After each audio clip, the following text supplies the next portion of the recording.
the natives comes up and basically confronts you, being like, "Oh, why are you wearing foreigner clothes in Almanawi?" And you're like, "Wait, who are you?" And you kind of get into this discussion of, "I'm not from any native clan." She's like, "Really? Okay. Then why do you have a mark on your face?" Which we'll get into later. But that's the first encounter you have with the native group. Okay. And one of the reasons you go to the island to Tierford is to settle disputes between the other factions, but also to search for a cure for the Malachor. That's the big, plague-like thing, right? That's That, the driving force in most of the story? for the most part, yeah, Okay. it's an underlying theme, but you're mostly settling disputes of this is the right way to cure, or find a cure, or yada yada yada. But the main interest everybody has with the natives is because they seem to have an immunity to it. Okay. So everybody, like the Ordo Luminous, not only is torturing them to convert, but they're like, "What's up with your immunity?" And same with the Bridge Alliance are kidnapping them as well, not to convert them, but they actually kill them to dissect them To to try to figure out figure what the out heck's going on. Mhm. Scientific research to figure out how they have this immunity. Right, but it's always against their will, Right. which is, if you want my opinion on the Bridge Alliance, I'll tell you later. I don't have any good words for them. I don't. I really Interest don't. interesting. So, all the different groups in some way, shape, or form are basically trying to figure out how to get rid of this plague, and, they go about it in some not so kosher ways. The natives are caught in the middle, to say the least. Mhm. I like to joke that it's the story of Pocahontas told from John's point of view. Okay. So there's your Disney reference. Yay! Nice. But You can yeah, it's Okay. very much that until you hit a major spoiler and you're like, "Oh, it's not Pocahontas anymore." I'm sure it gets a little darker than It Pocahontas, it although gets a that little. story is pretty dark, like, the actual story is pretty dark, but yeah. But S so the translation for the clans, all the clans, I'm sorry, I'm not going to try to pronounce all these. I can only pronounce one of them, and I'll tell you why when we get to it. But there's the Red Spears, which one of your companions is from. Okay. The Shadow Spirits, Wind Weavers, Storm Warriors, Sap Bearers, Bone Blowers, Guardians of the Heart, and the River Healers. And the only one I can pronounce is the Seaside Nemeus because it sounds like Seaside My Name Is. Okay. Seaside Maneus, and Hmm. then if I'm gonna kinda give it a go, and I'm Go sure for I'm it. uh, Gay Rod, That's the Enaman Red Sh Spears. Enaman Shadi, Shadow Spirits is that one. Vigay Abuelas, Wind which is Weavers. a lot more Spanish than I was intending to go in that, but, it's okay. Um, Singeddon Anidas, which Storm is, Warriors. Bareg Noras, Sap Bearers. Siskeg Nemeus. That's the Seaside Nemeus. It's the only Uh-huh. one I can pronounce because of it sounds like Seaside My Name Is. Like Okay. best Vo way to go about it. Absolutely. Vola Vogele, S Credi, probably Crede maybe, and that's the Guardians of the Heart, and then Yigay Srodi. Man, Yeah. You can usually bet that most of the G's are silent. yeah. Just not strong in that language at all, but worth a shot. Yeah, there's a reason why I don't try. It's Hey, just it gets hard when it comes to the natives for certain. they don't necessarily sound French per se, although if somebody speaks French, please feel free to correct me. But from all the French songs that I've had to do in the past, they do not have similar syntax or at least spellings that I'm used to seeing. But okay, these clans? How many were there? There were seven different clans. How do these clans? 9. No, Nine? Oh, really? 8. Okay. 8. We both got it wrong. Eh, It's 8. It's okay. whatever. Meet in the middle, it's fine. How do these guys line up in comparison to the former clans from Serene? So, like I said before, these all these clans are caught in the middle, Mhm. mainly between Taleme and the Bridge faction. The Bridge Alliance, not the faction, but the Bridge faction, because those are the two main people who are kidnapping people and torturing their people. So Okay. they're going and attacking them. All the clans are. You can guarantee that whatever clan you visit in game has beef with Taleme and the Bridge Alliance. So how you have in here, each clan has a mal or a king Amal. or which is like the king or queen or like leader of the group. Do they Hmm. function like a king or queen or do they function like a tribal leader? It's more of a tribal leader. Okay. The king or queen aspect only comes in for the High King for for uniting all the clans under kind of one banner Okay. when it's needed. Gotcha. The But wise man or otherwise, wise woman of the yeah, the tribe. Donigad or Uh-huh. Donigata for plural is the wise man or woman of the tribe, which are the healers, the shamans, the lore keepers, which are kind of more important than the mall. But Okay. you can't do that and lead a tribe at the same time, kind of thing. So it's kind of where they split. And these Donigata, all of them will have a birthmark. I quote that because it's not really a birthmark, because they link themselves to the land in a specific spot. And then they have that mark on their face or on their body. Is that something that happens naturally, or is that something that it's like they take on as part of like a ritual or a branding of some sort? It's it's pretty immediate from what Okay. I can tell is that they link themselves to the land and they get a birthmark kind of situation, a mark on their face or their body that Okay. kind of says, this is how powerful I am with the magic I can use. This is another faction that can use magic.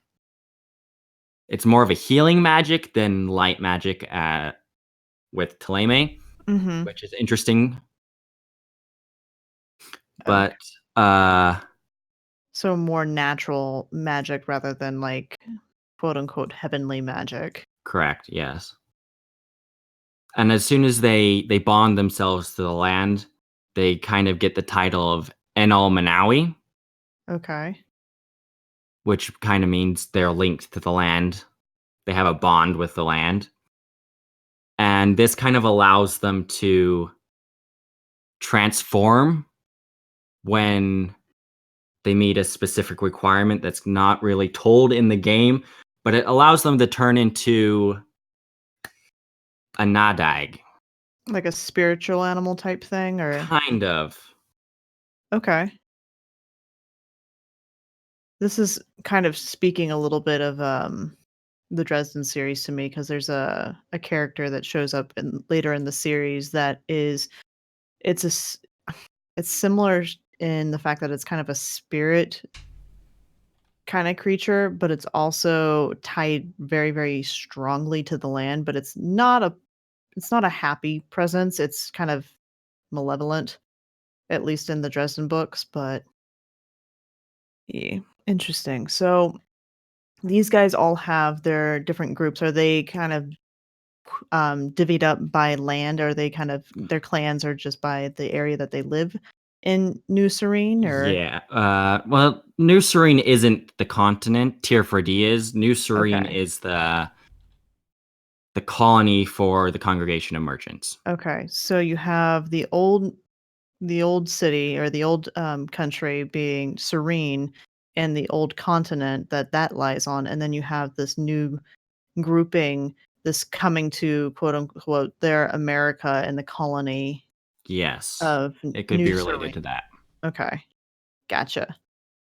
Just breaking it up. All right. So you have these different factions or groups in the what did you call the continent again? The Tier T 4D. Tierfredy? In the game, they Tiefalik? don't. Yes. Another Yes. Disney reference? Uh-huh. But Mhm. they don't keep a solid spelling in the lore, which kind Okay. of drives me nuts. But it's tier 4D. Yeah, Okay. for the continent. So they're there, and then you have the different groupings that are coming over. Why are they trying to expand over into this other area? Is it just purely to try to figure out how to cure the plague, or is there another reason? Well, if you want me to go into a little bit of light spoilers, I can. I think just Because, maybe just like a slight yes, they're kind of doing that, or no, it's totally something else, and you get to listen to that at the advanced episode kind of thing. okay. So what I I just was it they have motivation for the Malachor, but up until about 15 years ago from the starting point of the game, so 15 Mhm. years before all this kind of happens, uh the island was completely secret. Nobody knew about it Okay. until few certain events happened, and then everybody's like going to tier 4D because the natives don't suffer from the Malachor. They don't even know what the Malachor is. Okay. So, Interesting.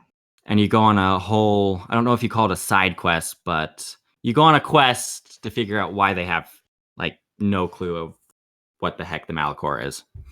So this whole thing, there's magic and stuff involved, but there's not necessarily other creatures, is there? Or is it just purely based off of just kind of a light fantasy world rather than a high There are, fantasy like Tolkien? I would consider it high fantasy because there are definitely interesting fauna and flora in this game. Okay. Um, I think I mentioned, I don't know when it was. It might have been in an earlier Destiny episode where Mm-hmm. I just mentioned in chat that I got curb stomped by one of the Nodaigs into the ground like one of those Mario characters. Don't even Mm-hmm. but oh my gosh.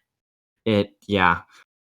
One of the forms a Nodaig can take on is tree like an ent, and they have Ooh. this kind of like leap attack and pound you into the ground. It's annoying. Ints that jump is kind of terrifying. But there's various forms of Nodaigs. Okay. I'm And trying to one think of particular one is very not safe for work, to say the least. If you look gotcha. closely enough, you can tell why. Gotcha. Just a warning if you want to go look up what the Nodaigs are, that one of them, yeah, So, not necessarily a safe for kiddos under a certain age kind of yeah. game, If you're besides the paying whole attention to details when in combat, that's funny. yes. Okay. So, you have the new world, the new land type area with the guys who are immune to the bad thing, and the old world where everybody is semi harmonious, but also not because the the tamales, I'm just gonna give up. The tamales Go are for it. just, um, not nice, and then you have I knew you'd come the around. other group I know, you're Self-satisfaction. So then you have the other group that is kind of fighting against them. Do they over in the new world, do they continue to fight in the different Yes. factions? That's so silly. But I think I understand why they're doing it. It's just like, why? You're in a new area. Can you not just get It's a little along to bit figure different it of a out? fight, Okay. I would say. I mean, it's still a war of ideas. It's very more violent over on the new world on Tier 4D just because, lack of communication in their colonies, Mhm. it tends to get a little bit more violent. Gotcha. There is shedding of blood to be certain. Okay, so you have that still going on in the new area.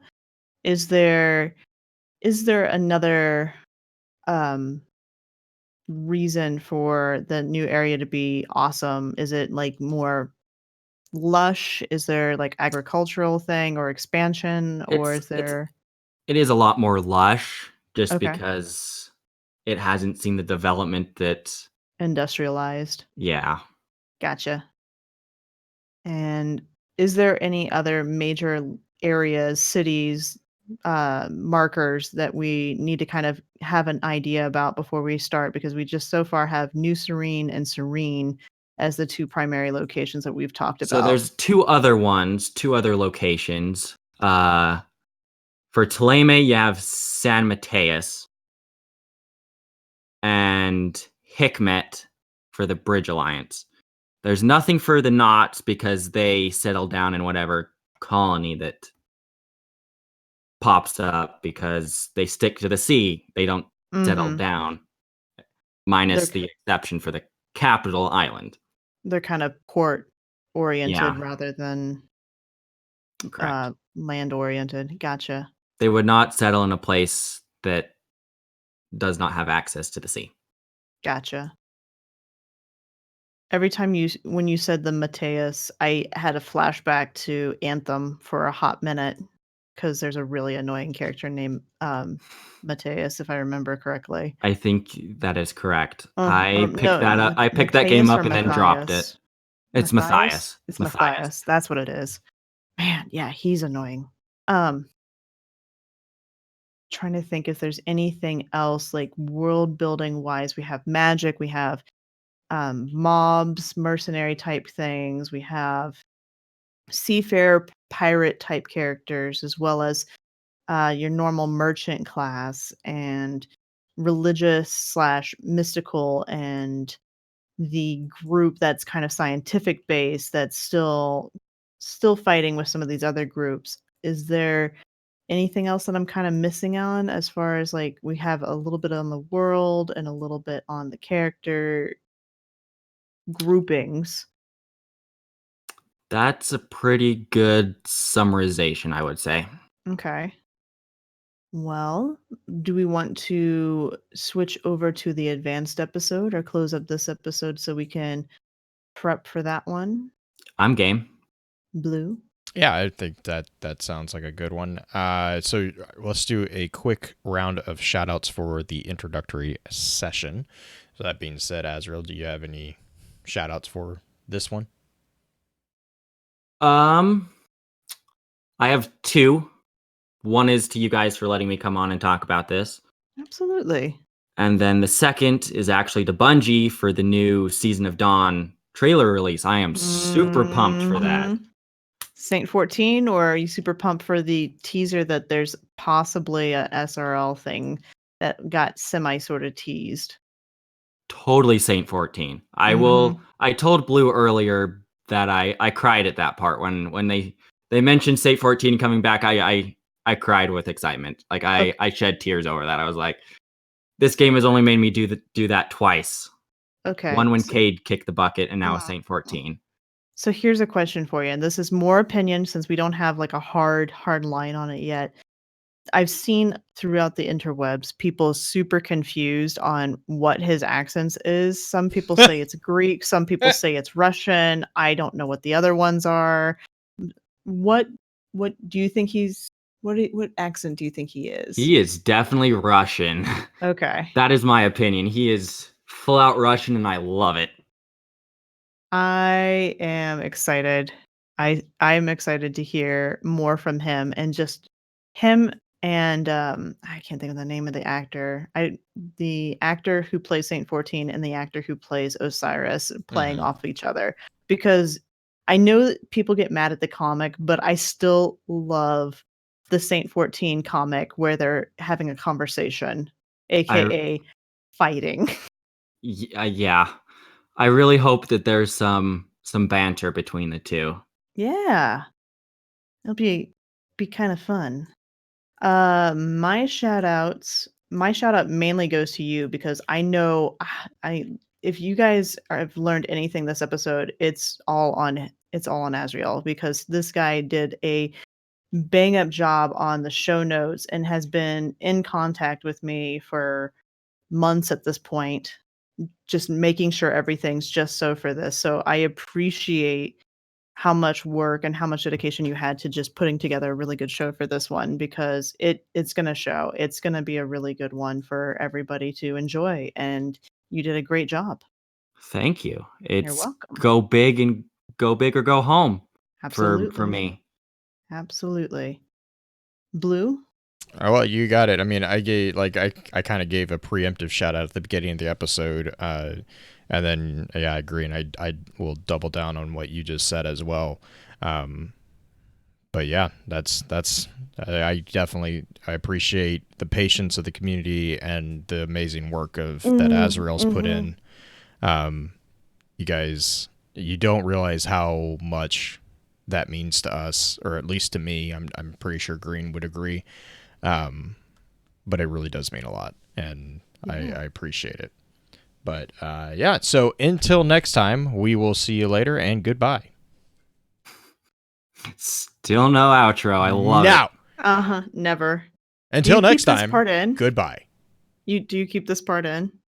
Do I? It depends. Sometimes I do, sometimes I don't. Okay. Just curious on I'm that, trying to like how see- much of the outro, like, oh my god, really still don't have one kind of thing, makes it into this. That will probably actual make it show. in there. I'll be honest. I'm seeing if I can find the Saint 14 voice actor. Yeah, it was listed on IMDb. I really, really, really Is it the same wanted as to. Saladin's? I don't think so. I think it's Yeah, I somebody don't else. think so. Although it's a very low timbre, like that guy. But When I Google It's definitely voice similar, actor, but not quite the same. do you remember when I googled it voice popped up actor on Saint IMDb? 14 and Keith James Ferguson pops up, which is the voice actor for Saladin. When it popped up on IMDb, everybody lost their Everyone minds. lost their shit. Do you remember our lore panel, the extra, not the extra lore, but the one we just did with Bife and Anon and Baxter and them? And how they were like, oh, they're not. I'm like, don't you? I am so wanting to throw this in your face now. I really want to just be like, hey, Anon, Saint 14's not coming back. Have you have you read the web lore? I have not read it yet. I have actually been. God. I have been. I know John Toe has done some really good stuff with he's it. fucking, I'm excited. I'm blown away by his work. Like, the web lore is, for that He writes component so right there. Personal. Like, he does a really good job of doing personal stories, but still including the lore that you need to. That's it. what I love about him. See, like he write, and I think someone gave him kudos for this too. One of the other Bungie employees did it. Like, he does such a great job with making it a strong male character, but not sacrificing the emotional vulnerability. But that emotional vulnerability doesn't negate the strength. I mean, he wrote Luna's Howl. Wrote Luna's Howl. That story was so sad. But the thing is the first entry on the web lore explains the ribbons that Saint 14 has. I gotcha. And oh my god, goosebumps. I was like, that makes so much goddamn sense that he would do that. Gotcha. And then, don't spoil it. No, I'm not going to. It's fucking amazing. I love it. And then the second one is him and Osiris discussing the Vanguard. And then the one that came out today is Osiris, and this is the one, Azrael, I was telling you about before the show started, that explains what Osiris is actually trying to do with regards to Saint 14. And the including the Drifters sundial? involved. Yeah. The sundial is integral to it. But it also deepens the character of the Drifter. Because the Drifter shows up. Really? Oh my god. The Drifter's involvement is like... Oh, I love it. Oh my god. Curious. It's so good. Like Osiris and the Drifter have history. Oh, definitely. Right. Which makes sense because they're both old Guardians or old Risen. But it's oh my gosh. Right, but here's my super important question. And you need to look in chat. You ready? And this is not necessarily anybody in live stream is going to be able to see. But is there going to be a moment where something this cute shows up? Have you just started watching that shit? I started watching it last week. Thank fuck. you. And I'm caught up. Fuck. Have you caught up? Okay. Because I this haven't last seen episode this week's is episode. okay. This week's episode is effing amazing. I love it. And Baby Yoda chat, is I the put Baby best Yoda. fucking thing ever. Like he is. Oh my god, he's so adorable. He's adorable. I died when I saw the first episode. So this week's episode has he's not super involved in the story, but he's also like he is involved because he's ultimately the catalyst of all the shit that the Mando gets involved in. Mm-hmm. But oh my god, like the I'm trying to remember her name, the main actress, the co-star for this episode. The comedian. Yeah. Whatever. I forget her name. She finds him and she starts giving the Mandalorian so much shit. Oh, yes. Oh my god, really? it's so awesome. She's like, "You did what?" You don't leave a child unattended in a spaceship. Not gonna lie, I was super happy with episode 3 and 4. Oh, I loved 3. With Three what's her was, name? The pro wrestler. Yeah, is that what she was? Yeah, With the hair? Oh my gosh. Yeah, she actually was cool. she was actually Gina Carino. Okay. She used to be a mixed martial artist. Yeah, thanks, Spence. Mm-hmm. I was like, yeah. She was a really good MMA fighter too. But no, she actually got involved with videos back with, I think it was Haywire was her first one, which was like a direct-to-DVD kind of action thing. And actually, her acting in that was, I actually watched it, and I'm like, that's actually, I mean, like, the movie script was but her job, her like acting it was actually not terrible. Like, I was like, you actually redeemed this movie. Like, it's not terrible because of that. I can see her being a decent actress. The thing that just had me so excited is the fact that she freaking grapples with a stinking Mandalorian. I'm like, you have to be. Did you see did you watch the credits for all the concept? Okay, so if you go back and you watch, Chinchillissa, they do that on purpose with her because that's her training. But if you go back, there's a concept piece because they have the slideshow during the credits, and there's a concept piece of that fight, and it's so like good. And both of them had knives in the concept art. Oh, really? Yeah, both of them had daggers with the concept, which I understand why they switched it to just having her have the knife, but it was definitely that art is so beautiful. Oh yeah, like the just all the art in general, and that Guru at the end has, is a beautiful. Thing for you. Uh-oh. That is my favorite Baby Yoda gif, by the way, is the spit it out. Clunk. Oh my gosh. I'm like, as a parent. Oh yeah, he eats the frog. And then like if you notice in the episode with Gina, he's chasing a frog. Like he's constantly Right, but like these with the Frogs are kids, his and treat, man. the kids get grossed out at the end of the episode 4 before they have Oh to yeah, leave. yeah. Well, he doesn't. Doesn't eat that he one. He doesn't. though. He spits it out, and the frog goes and jumps in the lake. Yeah. Or Mhm. the I was little gonna say I pond don't thing think on he the eats side. it, right? He catches it. No, but he doesn't eat it. I always think the frog's like, I got to get this baby Yoda spit off my So face. here's the thing that I'm curious about, because this is the same race as Yoda. Yes. Yes. This is the third this is the third character that we've officially seen of his. Oh, In this is canon. the- Canon. this is Okay, well in so- movie canon. Yeah, If not that is legends. one Yeah. of his like favorite little snacks, what is he serving Luke? And welcome to the question that everyone has had for years. Oh my gosh, that is an amazing meme. I still Poor think my Kermit. favorite like GIF or meme is Mhm. the soup. Yeah, When they're on he the walks ground. out. He's like, "That's none of my business," but Mhm. You can tell he's enjoying himself. I love oh my it. god, yes, yeah. I was making a comment about the Last Jedi. Luke starts off with blue milk and he ends in green, Oh no. which is Oh, he man. does. He starts the Mhm. very first because we watched A New Hope with Minion.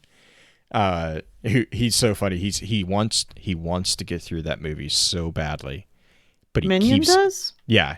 He wants to get into Star Wars so badly, but he keeps falling Because you asleep. get excited. He keeps falling asleep during it. Aw. And he gets like he does a pretty good job. Like he'll sit there and he's paying attention to it, but Wait. but we get to like the Death Star and he's Hey, here's a question. Hmm. Is the new movies on Disney Plus too? Is Yep. it just The Mandalorian? I could finally catch up. yeah. Yes. They have all the TV shows too, which is I what I'm could catching up finally- on. Rebels. I'm finally getting a chance to watch Rebels. Yay! I've been on and off with Rebels and Clone Wars. I can't. I've given Clone Wars so many chances because it was on I agree with Netflix. I've been told multiple times that I just need to skip the first season, which is pretty much what I'm going to do the next time I try it. Because the first season of Clone Wars is I can't get through it. It's too childish. And that's my agree. problem with it. But apparently like it gets to the point where Rebels is. Because Rebels is a bit more mature. Like it's not Mhm. significantly more, but it's definitely okay. Hey, this is for older kids or young like adults. Whereas Clone I would Wars say was, preteens and teens. Yeah. Clone Wars audience was like it's It's like Batman the animated series versus 7-year-olds. Yeah, I would say it's even younger, to be honest. Oh, like, really? Yeah, the first couple episodes in Clone Wars is really rough. Like for me, Dang. yeah, Teen it's Titans versus Teen yep. Titans Go. Gotcha. That's exactly it. And I need to watch Teen I'd agree with Titans. that. Actually, I need to sit down and watch that because Okay. I've only seen Teen Titans Go, and I fucking love it because it's hilarious. But Teen Titans Go to the movies is excellent movie.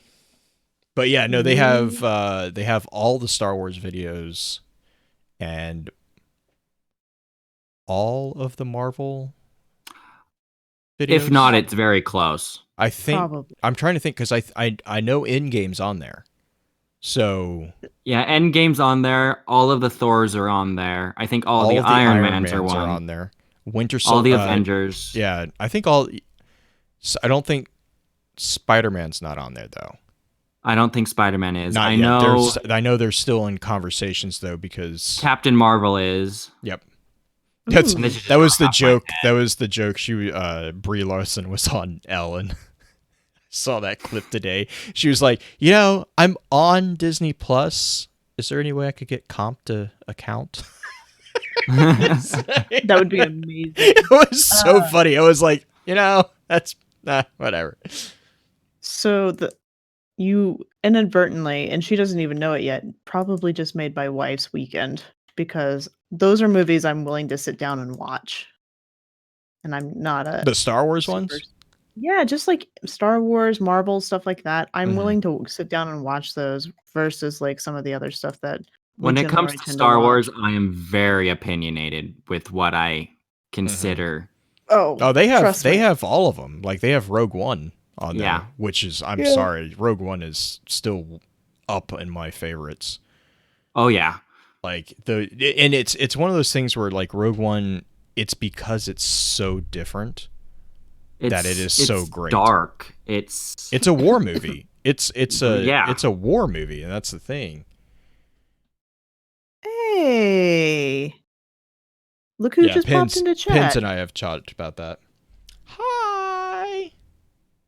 How you doing? Let's see here. Okay, we should start advanced episode. Advanced episode, episode 2. If we're gonna keep on the Star Wars thing a little bit. You mean Dose. episodes 5? Yeah, way better. Yeah. Minion not has not figured out that, like, because I just started him with A New Hope because I'm in the, I don't know, I'm in the camp that I don't like the prequel series.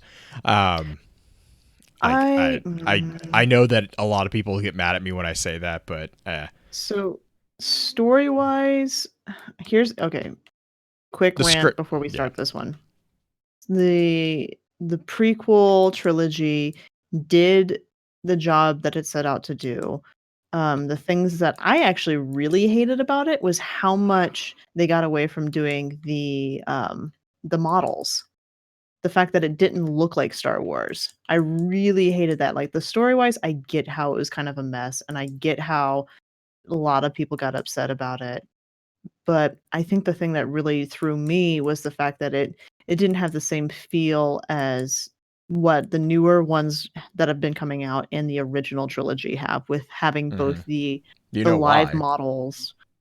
Because I don't know, Avatar came out around that same time, and because Lucas had direct control over the scripts of the prequel trilogy, and in the original trilogy he shared control. The Empire Strikes Back, his involvement was nearly nothing, which is why it's one of my favorite, because it actually makes fucking sense. Gotcha.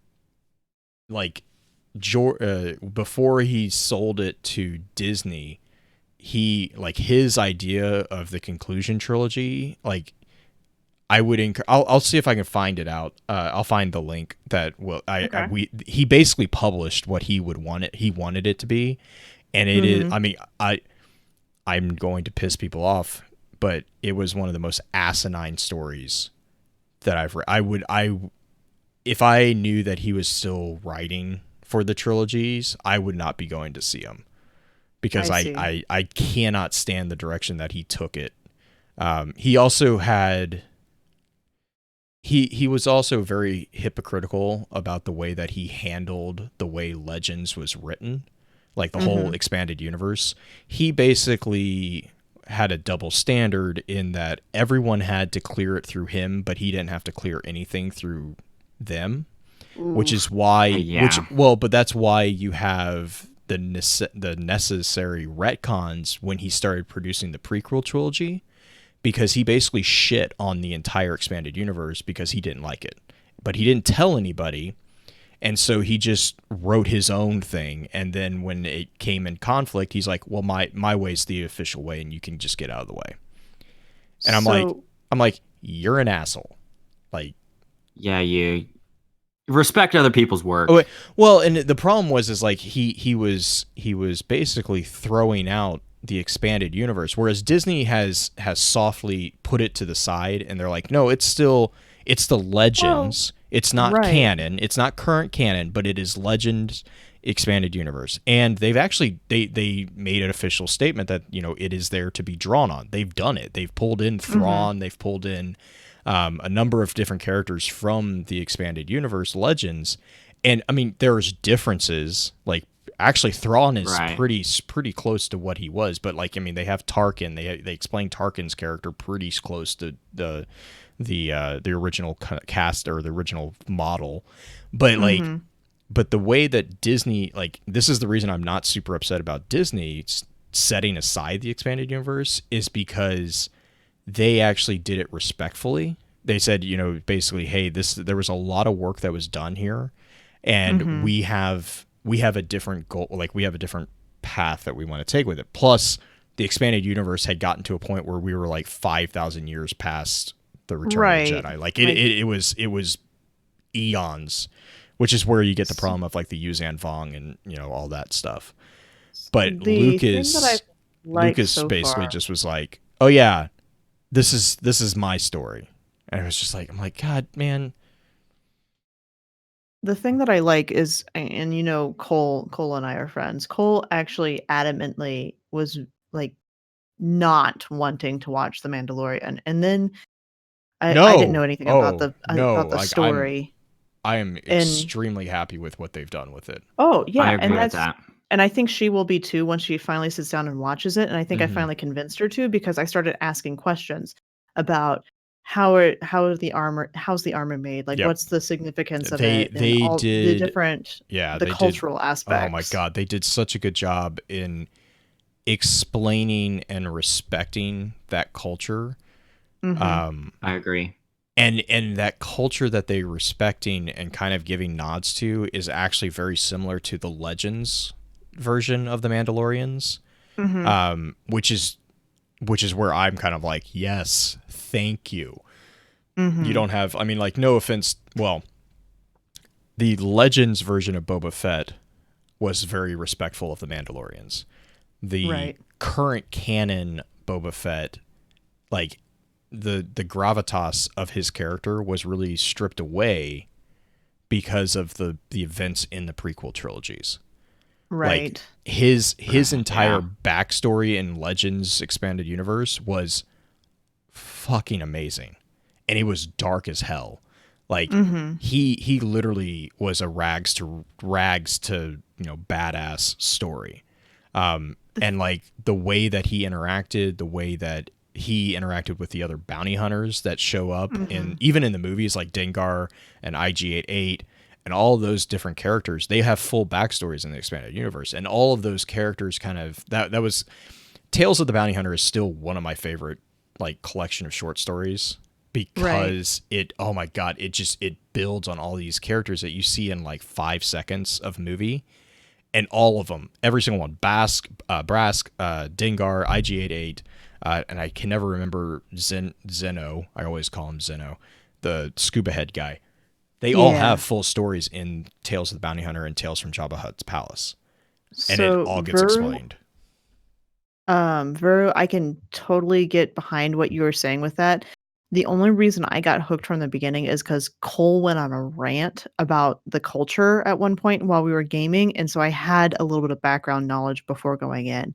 And by having that, I saw from the very beginning how slowly they were revealing the different cultural aspects. The Mhm. fact that children are taken and like brought Adopted. into They're adopted adopted, into really. the right, but there it's because of the war that's pressing through and everything. The kids are taken in and taken care of, and they Mhm. become part of these clans, and you see the clan interactions. Yeah, you The also sec have you caught the fact that not anybody knows that there's more than one Mandalorian until that last minute. Correct. Yeah, right. Correct. And I the thing love that that. I Like, they were did you so subtle with that. I was like, "Oh shit!" Because when they all showed up, you could see all the bounty hunters like shitting their pants because they were like, right. "Oh no, there's more of them."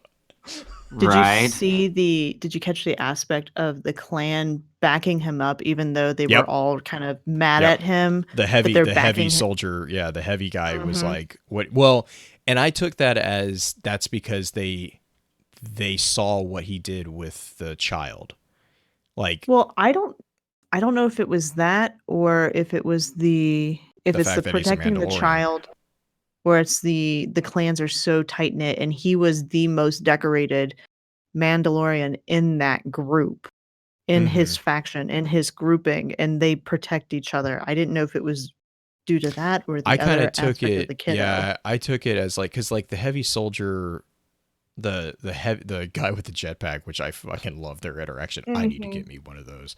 Um, Mhm. Right. I love that. I love that line. Um, I think he's the heavy trooper with the yeah, the heavy, jetpack is yeah, actually yeah. John. I'm pretty Oh, sure really? it's Okay, yeah, I do that's think kind it's of cool. John. That's I don't know if the interesting. voice is, but I know that the under the The mask, under it's mask guy. John. It's the creator, yeah. Um, Gotcha. like the whole thing with them two I took was because he saw his decision as unhonorable or dishonorable. And so then when he kind of reverted and he was like, because I love how they kind of played off the whole thing of like, okay, this is what I got paid for, but this isn't right. Right. And like the whole thing with his hatred of droids stems from the Clone Wars. Yeah, Right. from the CIS and the Super Battle separatists. Droids. Yeah, the separatists and all that. Like the nuance, the subtle like explanations are just really cool for me. Yeah. But I can talk forever for that. So yeah, just two things just keep on that absorbing. topic. I love how they call back to the episode 5 when Vader turns to Boba Fett and's like, yes, no disintegrations. yes, I'm like, that is awesome. Disintegration of Jawas is amazing. So yeah, no, there's multiple nods actually, and there's a theory, especially in episode 5, which was my other thing. Is no good that to has dead. so many. Oh my gosh! But yeah, that's really all I had for that. Yeah, okay, Dancy, I see that. Yeah, there's a lot of like little Easter eggs that get tossed out, and it's so oh my god, it's so cool. She'll go nuts. Okay. She does. I mean, I'm right there with her. I grew up with the expanded universe. Like that's how I learned to read. So yeah. The only thing that I've seen her get as excited for, besides because she has a tattoo of the Mandalorian symbol on her right arm. It's like a massive thing. Yeah, she has it all up her right shoulder. But I've only ever seen her get this excited for the Saint 14 release. Like she was crying. She sent me a video of her crying because she was so happy that Saint 14 is coming back. I'm like, really? The scene that of is him the punching one... the Vex is just the best. Oh yes. It's just the fact that she's crying. And it's like, Cole, you are so not lore caught up, but you are so invested in this character. Of all the characters, this is the one? Really? What cracks me up also is that this is the person who's running the Bad Destiny Joke account, and Saint is one of the, like, recognizably one of the that's actually Osiris calls it out in this most recent web lore thing. He's like, he's the only one who's actually stayed on the right path, like.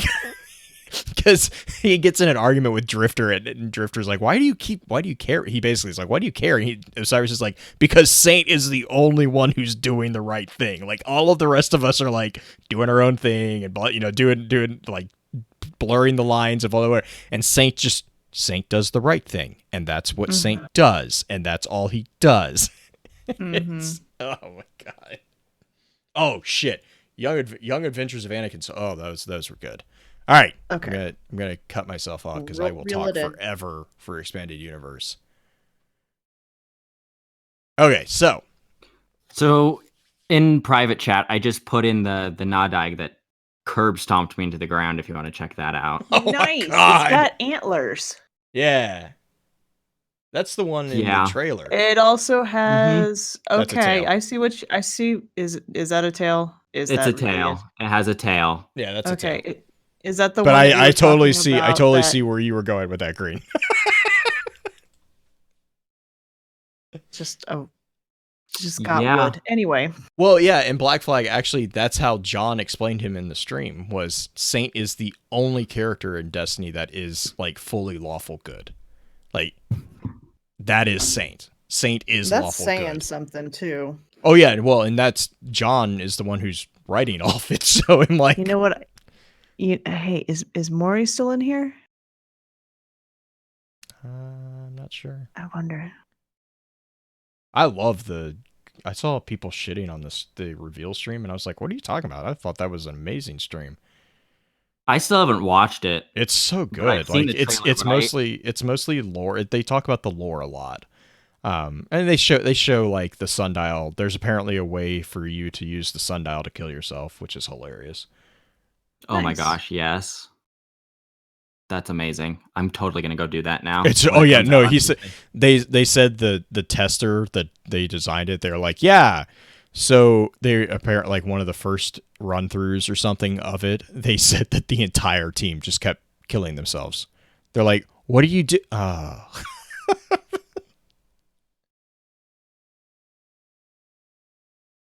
Okay, all right. Yeah, it's time. Okay, so here we go. Welcome to Focus Fire Chat, recorded live on December 6, 2019, over on twitch.tv/FocusFireChat as we continue our discussion over the universe of Greedfall. This particular episode will serve as what we have come to call the advanced session of the week's exploration. Congratulations to those who signed up for a deeper dive. Before we go any further, however, let's run through a quick introduction of who we have with us on the show. As always, this is your host, Blue Crew 86. And this is the Saint 14 apologist, I suppose. You wanna use it Not that for there's one that's needed on this group, but right. I'm right there with you. Yeah.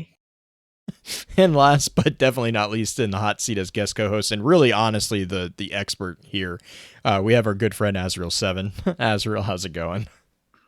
I'm doing all right today. It's been a day, but the past week I just grinded out my dredging title, picked a name. Nice. So finally got that done. So I was okay. super excited. Do you know the story of Blue and the Dredgen title? Vaguely, yes. Listen, And Shizzler, Shizzler is who is obsessed currently with streaming. it. Is he really? Shizzler, yeah, he's currently streaming. He's pretty obsessed with getting Blue to get the Dredgen title because Blue refuses to get the Dredgen title for multiple reasons. Foremost being the fact that he has to play Gambit. Oh, It's not even Gambit a moral is my reason. It's favorite. just I'm like it's just sorry. like Gambit no. I love. Oh my god. Only because I can get heavy ammo and a lot of it to go invade and just slay out. That's it. Right. In Prime, I'm an invader. Like that is my thing. I'm a sentry. I like ruining your day as an invader. I am that sneaky sentry that will snipe you from across the map. But I hate yes. sentries who But have snipers. I can usually deal with them. the thing but if is, they've got a sniper, it's Oh. over. It's over. but I don't have a sniper. I have something worse. You have a knuckle bow. I have a bow that does not give you a red glint to show you where I'm at. Right. I love using that thing against invaders too. Mm-hmm. It's so much fun. It's good. It's good. Anyway, back to Greedfall. Yeah, enough with our chatter. I know everyone's looking forward to diving into the discussion kind of in more detail than what we did in the intro session, obviously. And this episode is going to have spoilers, right? Major I'm remembering spoilers. that. Okay, cool. Okay, so just a warning if you have not played through the campaign of Greedfall, or you have been warned. Here there be spoilers. So, minor and major, definitely. So I know we're not going to do necessarily the same kind of questions, but I do want to do a question to kind of introduce the gameplay a tiny bit because we talked a lot about the world, the basic world in the introduction episode, but with this one, and I know Blue is wanting to do like the standard intro notes, but I want to do this first. Oh no, this one we'll just jump right in.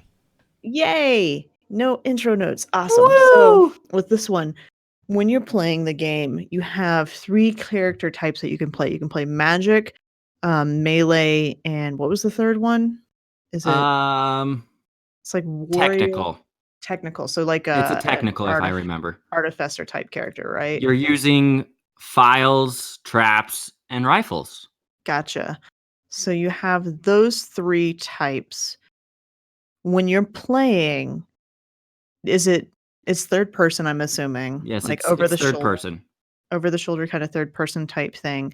When you're playing, is it pretty feasible to play just however you really want to? Can you just stand back because it's not an open world or a massive world where you have other characters running through?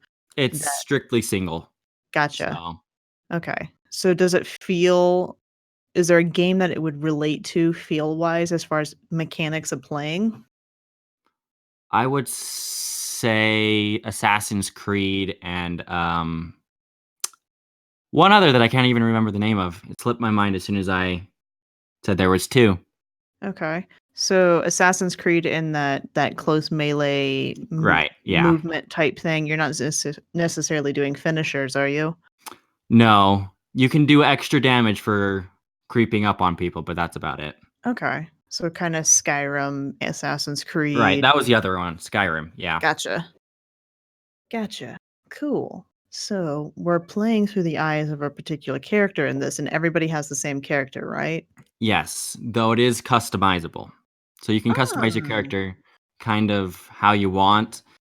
If you want to go beyond the traditional scope of character creation, you can download a certain mod that you can give your character like neon hair colors and stuff. It's pretty good. It's pretty cool. But Okay. And it's available it's for Xbox, PlayStation, and PC? yes, Gotcha. right. Cool. So, can we talk about Mr. Sardine or Sarday? Sardini, Mhm. Sarday. The Yeah. magic sardine. So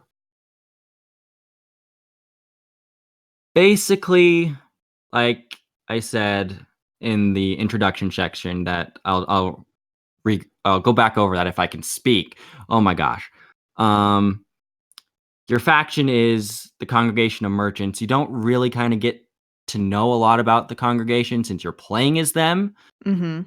You kind of have to go into the lore to kind of get a concept of who they are. Oh, so Sarday is part of the Yeah, merchant faction. he's a legate of the congregation. Okay. And we'll get to why. Well, yeah, he annoys me. Some of his lines annoy me. Is But just a personality thing well, or no, it's not a personality. It's a specific line that he says that you have a. It's a dialogue option that you can basically click, and we'll Oh. get to it. That dialogue option below Mhm. after kind of getting through uh, who this person is, and we'll kind of get into the gameplay a little bit of what you can do with magic and skills and all that kind of stuff. But the best place to kind of introduce Sarday is to read the card. Mhm. So I'll read the card paragraph by paragraph and kind of Can I just you can read it. I don't care who No, reads no, it. just pause real quick. So, you said card, there's an actual grimoire in game Yes, with this it's one as called the well? Codex. And Ah, well done. it's got stuff on Nodigs, all the fauna and flora you can pick up and attack and fight, as well as all the characters that you meet, or at least most of the characters you can meet. It doesn't have anything specific on each faction. You kind of Mhm. have to read between the lines of each character you meet to kind of build a picture of their faction, which Okay. is kind of annoying. But then you have to kind of go back and they have a budget. It's an AA game, not a AAA. So Mhm. they've got to cut corners somewhere, right? Mhm. But the fact that they have a grimoire or a codex within the game that Yeah, allows you to go back and read through it, I applaud them for that. it's useful. It's really what I built the advanced session for is based on these cards. Nice. So, Sir Sarday, Mr. De Sarday, which is kind of fun to say, you have a card on him. Correct. S And just before we hit up the cards, I just want to say that these were tailored to the way I played the game. It updates your card, as well as your companion cards based on the choices you make. Interesting. So, So your I will card may not be touch, the same as somebody else's. correct. So Ah, I will that's a touch on cool bit. points that I know for certain change Mhm. throughout each character card because I know the major points of where they change, but I don't know the individual nitty gritty details of all the changes. But I will point out the major in cards that a major choice could have gone. Nice. So Nice. if you, green or blue, want to read the card, that's awesome. I can read it. It's really up to you guys. I'll read it and I'll let you explain it and kind of talk about it a little bit more afterwards. Sound good? Awesome. Brought up at the court of Prince de d'Orsay and his son, Constantine, You have benefited from the best tutors and masters of arms. As skilled in combat as in games of the mind, you have shown an early aptitude for light magic. Your cousin has been more calm and thoughtful than ever, and have always tried to protect him from the annoyances he has the power to attract, which has earned you the respect of your uncle and probably the appointment as legate or Legate. legate. Legate. Gotcha. In other words, the senior diplomat on the island of Tefrod. Tefrodi? Tierfridi. Yeah, you have to hear them to be able to pronounce them, like I Yeah, said. I gotcha. It is with a heavy heart that you will have to leave behind your mother, suffering from the Malachor and close to death, but the opportunity that is offered to you away from the deadly atmosphere of Serene to accompany your cousin and to discover new shores is not one that cannot be refused. You finally understood where this mark came from, that the natives all recognize as that sin of Sino Manawi. Manawi. Sino Manawi. It's 3 words on there, so that one's interesting. Your parents, your real life parents, were from this island. Your mother gave birth to you on the boat that has brought her captive to Serene, where the prince decided to entrust you to his own sister who raised you. It is safe to assume that the prince, doing nothing at random or out of kindness, hoped to use you to facilitate the colonization of the natives, since he decided to jeopardize the centennial alliance that linked the congregation to the Knots, thus allowing the revelation to the world of the existence of Tirfridi and its conquest by the nations of the continent. So yeah, like I said, major spoilers. Gotcha. But So yeah, So the mother was taken from the native land, that Tirfidi, and brought over what to the continent of Serene, or the continent Serene is on. Correct. okay. So did she have uh sardine? Sardine. Yeah, Sarday. Sarday, there we go. Did she have him before coming over or did she have him after coming over? Interestingly enough, she actually gave birth on a knot ship, making you seaborn. Okay, so you have all these different connections. Not only are Correct. you powerful at arms because you had different tutors, but you also show an affinity for magic and intelligence to work with the other group. So you're the perfect diplomat. Correct. And this was not out of kindness, like the card says. Uh, your uncle very much has a plan for you. Da-da. He's going to use you to accomplish his goals. As monarchy or ruling classes tend to do, Right. it Yep. seems. Gotcha. Okay, so what would be different in this card for somebody else who may not have played the same way? This card is actually pretty consistent because you have to find out your roots, Mhm. and you go and find out that you're actually a native that uh, has the mark of Manawi, Okay. which means you're kind of connected to the land. You weren't actually connected to the land. Your parents were, So and they kind of because passed down that link gotcha. through genes, if I had to put So it lightly. instead of the, like, the shaman-like character, or the head of the tribe, or the head of the grouping character who takes on the mark, immensely, you have, like, a basic clan-like mark?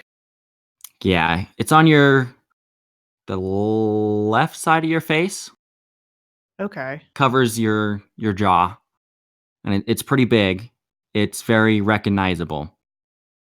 Looks like a goatee. Um, no, that's the tattoo you can get. Oh, gotcha. The Mixing those up. birthmark is we'll kind of call it, is takes up most of the left side of your uh cheek and jaw. Okay. So you're this character who is I'm assuming entrusted by the merchants and the uncle to go and do these things, and you're Right. uncovering all those different aspects as you're going through the story. Yeah. And you go back and tell Constantine, who's the governor of New Serene, just newly appointed, Mm-hmm. that you're not family, and he flips out But because doesn't you he already were know? there for him all the time. Okay, so he doesn't know when you start this that you're not family, that you Yeah, just he goes with you believing that you are blood related. Gotcha. And that mark, the Omanawi mark, is a birthmark, pretty much. Okay. And when you find out that you were originally native and then seaborn, he flips out. And afterwards, after he calms himself, he's like, even though we're not related by blood, I still consider you my cousin. Mm-hmm. Which makes the ending, which I won't spoil quite yet, or Oh, gotcha. so much harder. It makes the ending so much harder. So, okay. So we have that. We kind of talked a little bit that you can take on 3 different fighting styles, whether it's magic, technical, or Correct. warrior. So Right. blades for warrior, melee only character, or does he get any sort of ranged weaponry too? It's mainly melee. You use Okay. swords. When you're a warrior, use 4 types of swords: light, one-handed, heavy, one-handed, heavy, two-handed, and light, two-handed. Okay. For that, technical is all traps, pistols, rifles, shotguns, and files and bombs at the end of that Hmm. tree. I like bombs. And these are all skill trees that you can set up as you're going through, correct? Correct. Yeah. Gotcha. And then magic, I'm Then assuming magic. it's just like area of effect as well It's area as effect and then direct one target. Okay. Healing, as well as kind of like a stasis for groups and individuals to Okay. freeze them in a single concentrated spot and then go to town on them. If you Okay. pair that with a rifle, the stasis with a rifle, oh my gosh, it's so nice. Wait, so stasis I thought was only magic and then the rifles were technical. So you pick a class, Mhm. and that's your main class that you can put skill points into, but the tree is completely open. Oh, So you can gotcha. be a technical, so what I Technical did with my magician. character, we'll go into my character. I went through the files and the traps. I got my traps, I got my files, and then I got the bomb at the end, allowing Mhm. me to blow up people, obviously, which is fantastic. And then I Mhm. went as far as to upgrade my rifle accuracy and damage, and then stopped Okay. with the technical aspect. And then I went all the way to heavy two-handed swords because your output of damage by the end of the game is insane. And then Right. I just got stasis and healing for my character. That's kind of how I played through it.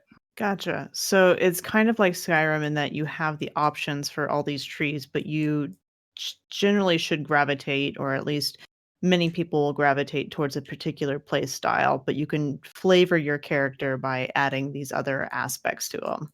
Correct. That's cool. Very Skyrim or Oblivion or Elder Scrolls esque.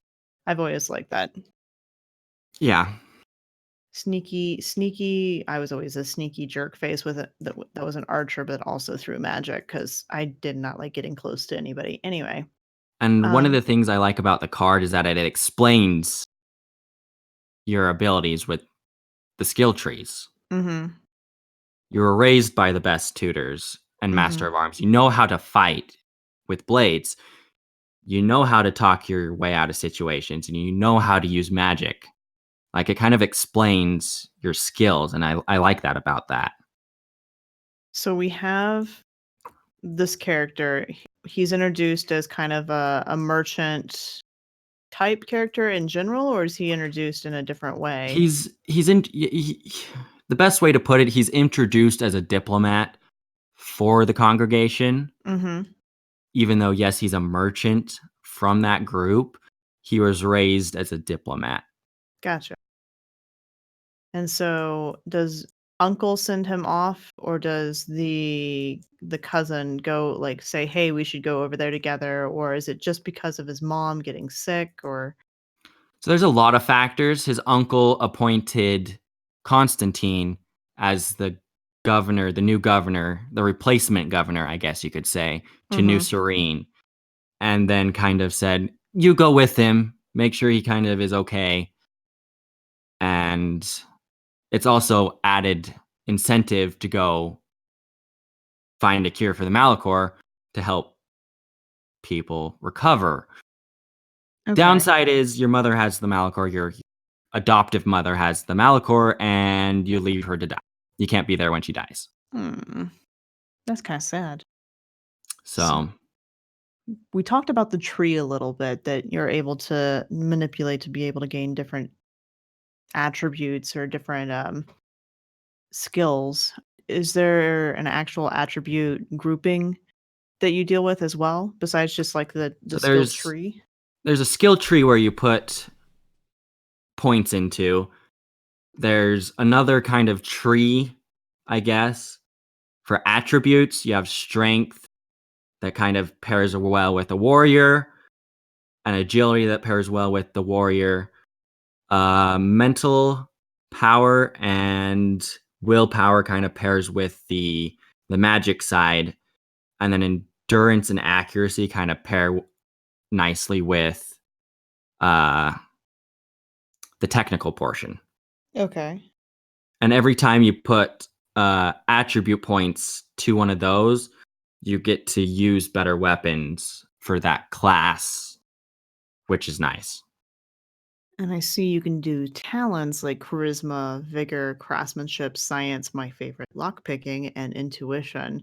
So does that actually just make the game easier in different aspects like the lockpicking disables traps and stuff like that, as well as picking locks, or is it just kind of the Picking locks, pathway? and it's each one of these has a maximum of 3 that you can upgrade to, and it Mhm. just makes that specific thing very, like, better. It makes it progressively better, Okay. allowing you to pick for lock picking, you can pick up to level 3 and get, like, if you're lucky enough or pick the right chest, you can get, gold armor.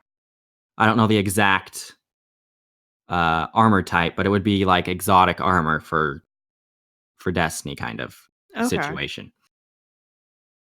So Uh, that's kind of a nice little basic overview of the character, your character, right? But you talked about in the introduction episode that you deal with a lot of companion characters. yes, and that's kinda where your charisma and intuition kinda come in with the characters and your companions. Like I Mhm. was saying for Sardine, the charisma is the "Do you know who I am?" button. He Mhm. basically says, "I'm, Mr. Desardet, legate of the congregation," and he says that every time you hit the charisma button. It drives me nuts. We know who you are in the introductory part of the game. Don't say Right. it anymore. Right. Okay. So do you want to start with some of the different companions and everything and just kind of run through part of their stories, or because it So looks we like can we you can have a do lot it. of them. There's 6 if I'm correct, or no, there's 5. 5, I believe. Mhm. And they all have their individual stories that and quests that you can do. And each time you help them out, you get points, like friendship points, I guess is the best way to say it, towards that specific character. If you don't get enough points in certain situations, they can abandon you. They can just up and leave. It's like, Okay. okay. So when I first found that out and got my first quests, I was like, give up on the main quest. I'm helping you guys out so you don't betray me later, Are they which do they worked. fight with you? Um, One specifically, you have a violent confrontation. Yes. Okay. No, I meant like, do they fight alongside you? They do. You can bring Okay. 2 of them along with you wherever you go. Yeah, it's like Dragon Age. It seems Mhm. like you can squad base it. And Or yeah, is it Mass Effect that you do that too? yeah. And you bring them along, and depending on the character, they input dialogue. They have their own flavor for dialogue. That's really similar to Dragon Age. Is like, because I remember I've only played the first one, I believe, but because I'm not a big squad based play style person, but that was like they would have different. You would have different encounter, or you would have an encounter, and depending on who you had chosen to bring with you, the dialogue options or the flavor text that was in the background basically would have Yeah. they would have their own specific reactions to the situation. And then I'm assuming, I don't know if this is the same here, but it would also then transfer into when you were at the air quotes camp, then you could have different conversations with those companions. Yes. Does it continue? Do the companions have conversations with other companions? No. Okay. Sadly, no. Yeah. Not That would be camp. where Not really. Yeah. That would be where the similarity, because that was the thing with Dragon Age that was really cool, was watching the companions interact with each other, like based off the history, like based off the game style that you played with them. So that's cool. Bringing certain characters together, if they're friendly towards each other, then you kind of have the good kind of dialogue Mm-hmm. on the side. When you're doing quests, they kind of chime in. If you bring people that butt heads, they kind of say, you got to pick one of us kind of situation. Yeah, Like, it's interesting too, like you really? said. Yeah, it's interesting that they actually have like the capability of like having a logarithm that says, "Okay, we're abandoning you." That makes it actually, your decisions actually have weight, because you have to be careful. Like, that's an interesting component. Correct. Like, I just lost what I was going to say. Well, do you want to run through the cast real quick? Yeah, we can run through the cast. So we can do it 2 ways. We can go in the order that I typed it on the document here. The document, yeah, or we can go in the order of meeting them. Let's go in the order of meeting them. That actually to me, that would make more sense, maybe. Okay. Or is there a reason that that's a different order? Did you type them in an important order? Yeah, it's the way that they was ordered in the codex based by faction. Okay. Yeah, So, I would say go in the order that we meet them. Okay. So Kurt would be first. He's a male.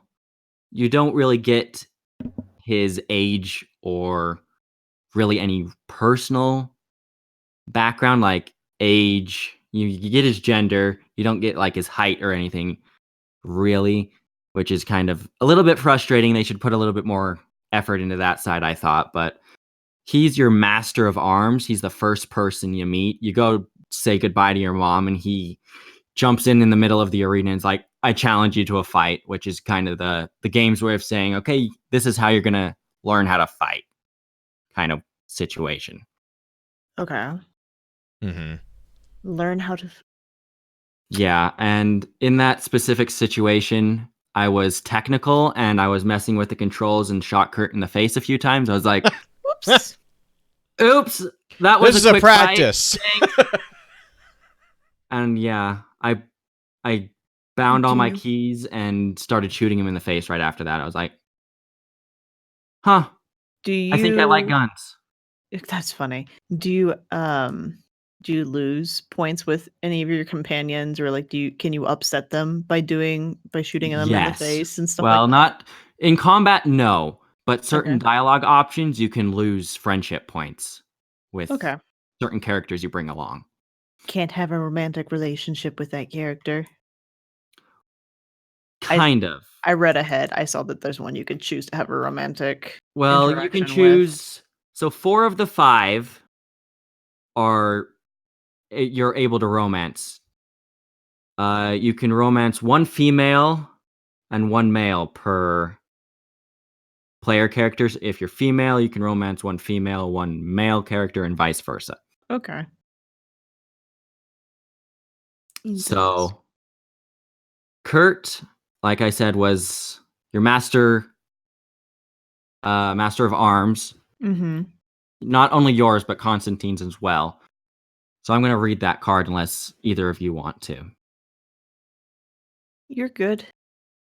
All right. So I just want to say that these cards, I typed them the way they were typed in the codex.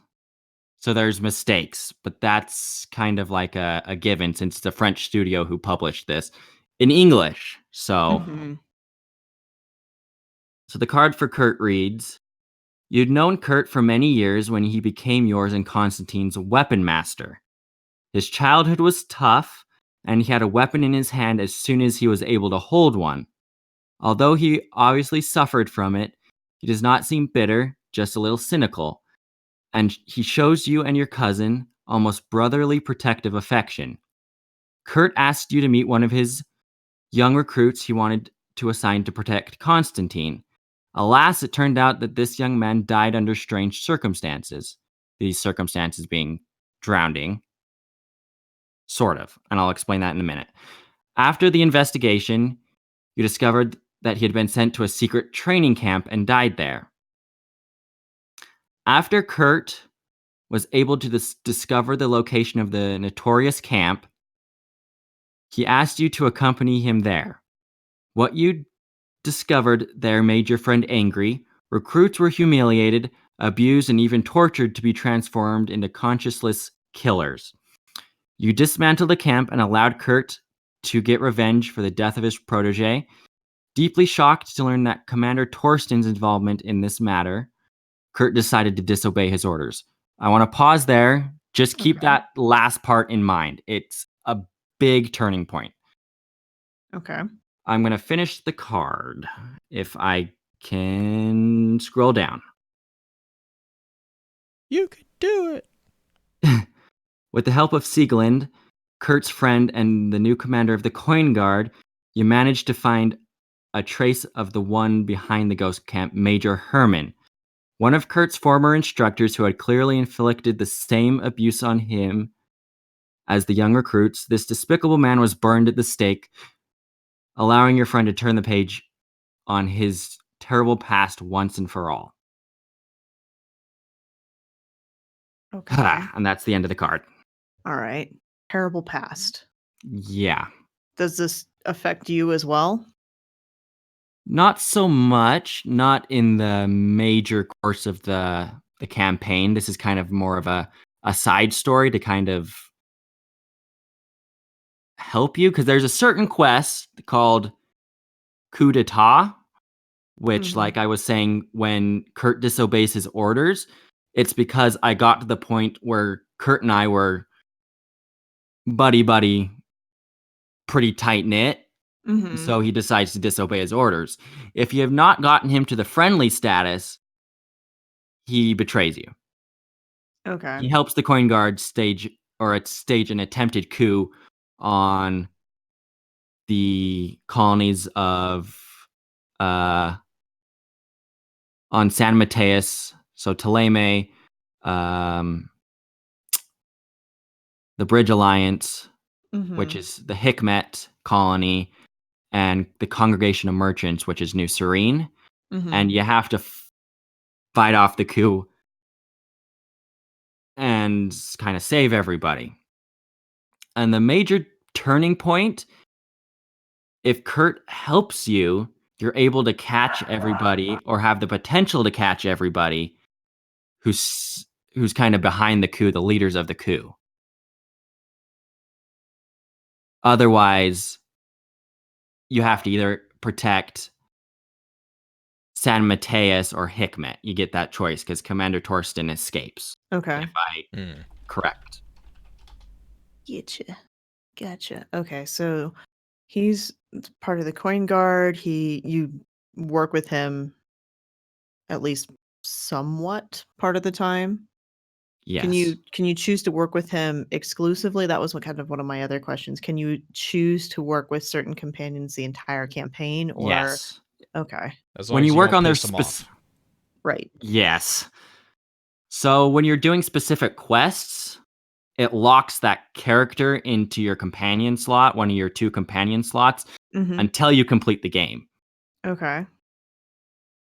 Kurt, if you get him up to this point of the coup, if he decides to tell you about it, he's Mm-hmm. locked in until that mission is over. So if you're doing that, you got him up to that point, but also are doing another companion quest, it locks both of them in and you can't change them. So Okay. that sucks. I had that happen. So after Kurt, do you meet Petrius or Petrius? Petrus, Pete- no, he's a little bit later. The next person you meet is Vasco. Okay. So we can save the possible endings until we go over all the characters, or we can go into them right now. Let's wait until we go through all the characters so you have reference, so people have kind of a grasping reference before you say, hey, this person may hook up with this person or this person, whatever. So we okay. get the introduction. So Vasco is part of the knots, The right? knots. Correct. Yes. Hey, Blue, do you want to read the card for Vasco? I can read the card for Vasco, yes. Beep, beep, beep, beep, beep, beep, beep, beep, beep, beep, beep. I was looking at Afra. Of course you were. All right, so while crossing to New Serene had gone smoothly, Vasco was laid off on his arrival by Admiral Cabral, and he seems to deeply resent this. As a Sea Given, he has some regrets about the life he could have had if he had not been handed over to the Knots when he was just a baby. Despite this, he is a proud and loyal young man to the Knots who has risen to the rank of captain through his bravery at sea. A formidable fencer, he does not hesitate to poison his blade to overcome the toughest enemies. Vasco asked for your help to get his hands on the secret files showing where he came from. You slipped into the New Serene Harbor office to find these documents, thanks to which he finally discovered his origins. Vasco comes from the noble D'Arcy family from Serene, and was originally a citizen of the merchant congregation. Always saddened at the thought of missing out on the life that should have been his, Vasco asked you to help him find his brother, Bastian D'Arcy, sent to Terfrade by his family to trade. You had to pull this thoughtless and frivolous young man from the clutches of debt collectors so that Vasco could finally meet him and realize how much he appreciated his not life. Determined to regain the favor of Admiral Cabral, Vasco asked you for your help to accomplish a loyalty mission consisting of finding out the circumstances of the sinking of one of their ships. Having managed to prove that the captain's navigational qualities were not in question, Vasco received a pardon from the Admiral and a new tattoo to prove it. Okay. So he's kind of the piratey character, but he's trying to figure out his history. Right. And he goes against the orders of the Admiral to do so. Okay. But then regains his favor by doing this like research into missing ships or One of the missing ships, yeah. okay. One of the things I find really interesting about Vasco is that he would have been a citizen of the merchant congregation or the congregation of merchants, which has ties to you as well as you being born on a not ship. Like that kind of binds the characters together if you kind of get my drift on that. Mm-hmm. The interesting thing though with this quest is that after you break into the offices and find the documents to locate Bastian,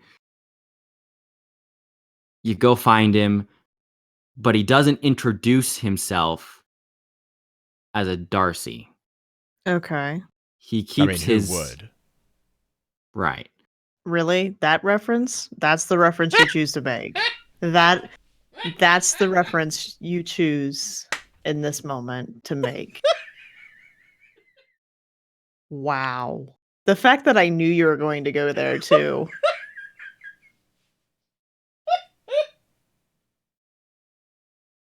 Continue. Uh-huh. Uh-huh. Well, to kind of continue on the Pirates of the Caribbean kind of theme that you put in private chat, Mm-hmm. the loyalty mission that you go out on to find one of the to locate one of the ships. You find it, it's run aground, and you have to fight a Davy Jones Nadag. Like the guy has tentacles for his face. It's amazing. But it's also one of the I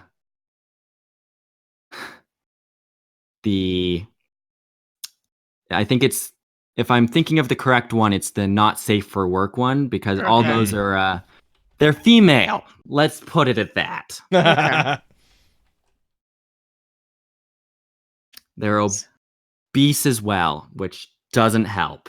So does he follow you even though he's a knot and supposed to kind of sort of stay in port or on ships and stuff like that? Like him disobeying the admiral and following you is kind of your fault, or is he choosing to follow you, or as far as So like having him when as a he was companion? laid off by the admiral, it was basically, you're going to help Sardine with his entire quest until he's done on the island, kind of thing. Okay.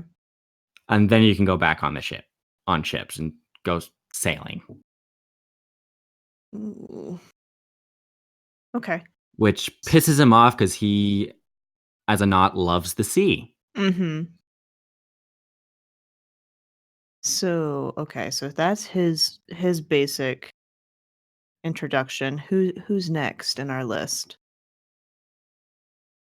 Siora, Ooh, I'm excited. The native, right? the native. Like I Uh-huh. said in the introductory session, when you're going in to meet Constantine for the first time as governor, she stops you on the stairs of like the governor's palace and is like, "You're another native. What are you doing here? And why are you dressed so weird? Why are you Mhm. dressed in foreigner clothes? Like, what's up with that?"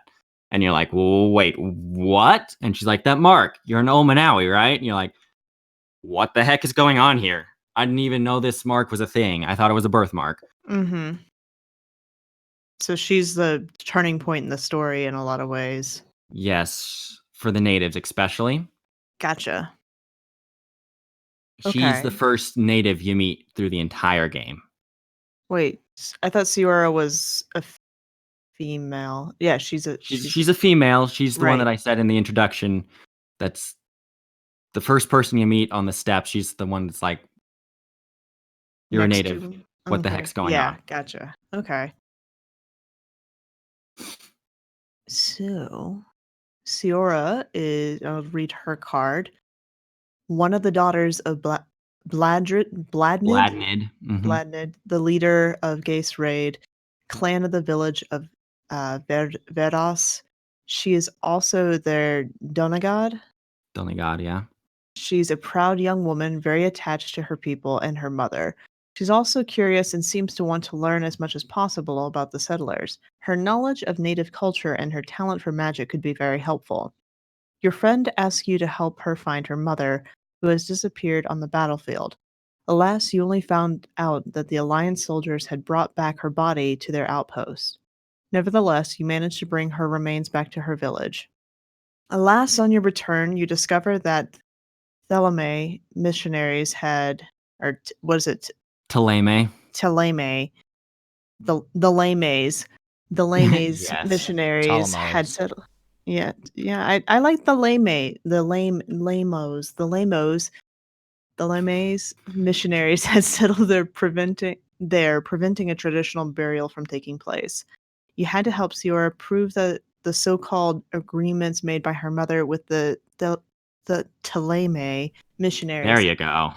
falsified. I get it once I like yeah, anyway. Hear it enough? Yeah. Mhm. Once their lies had been exposed, the priests were driven out of the village. You finally help Siora prepare her mother's funeral ritual and at last allowed her to find peace and let go of the feeling of guilt that was eating away at her from not being with her in battle. So all this where her mother kind of just kicks the bucket on the battlefield. She finds out when she kind of is helping you negotiate between certain natives. You get to a point of friendship with the natives, and then this quest pops up, and she's disappointed that she couldn't be there with her mother on the battlefield since she was helping you. And you kind of have to... So you get some guilt in there too. Yeah, you get roasted there. Pretty good, yeah. And you kind of have to calm her down and help her find her mother in the battlefield. Find out that she's not there, but you find an Alliance soldier who knows, and she goes berserk on this guy. She uses her magic to like tie him up with the vines from the ground. Shaman. I like. Mm-hmm. And you get the choice to let her kill him or stop it. And if you stop it, you can make him talk, and that's where you find out that they took her mother to a nearby village for reasons of dissection and stuff. Because trying to figure out the plague thing. Mm-hmm. Gotcha. Okay, so after Siora, do we get Afra or do we get Petrus or Petrus? That one, that's a little bit of a haze, because you can either meet either one of them first, depending on where you go. Okay. Well, could you tell us about Petrus? Petrus? Petrus? Tetris? Tetris. Whatever works. Mm-hmm. Whatever works. These names throw me for a loop.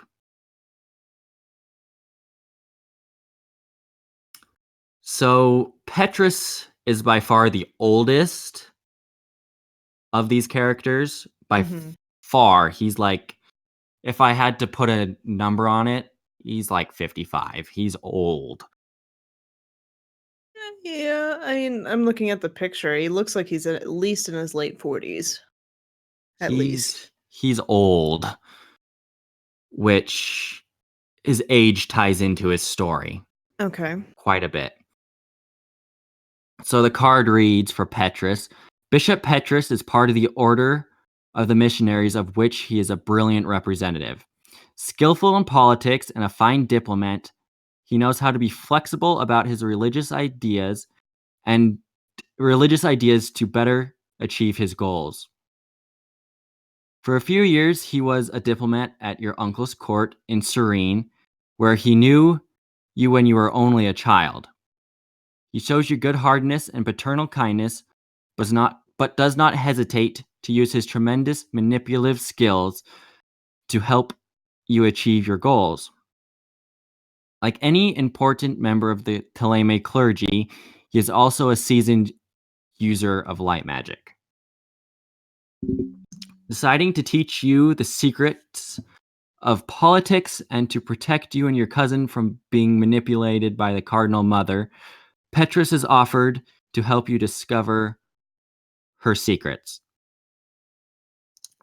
After visiting the secret room where the governor organizes orgastic events for her guests, you have been able to ascertain her real vice: gaming and betting on arena fights. With your knowledge, Petrus has offered to set a trap to have the Mother Cardinal at your mercy. You had to prove yourself in a coin guard arena and win a fight on which she had bet against you to ruin her.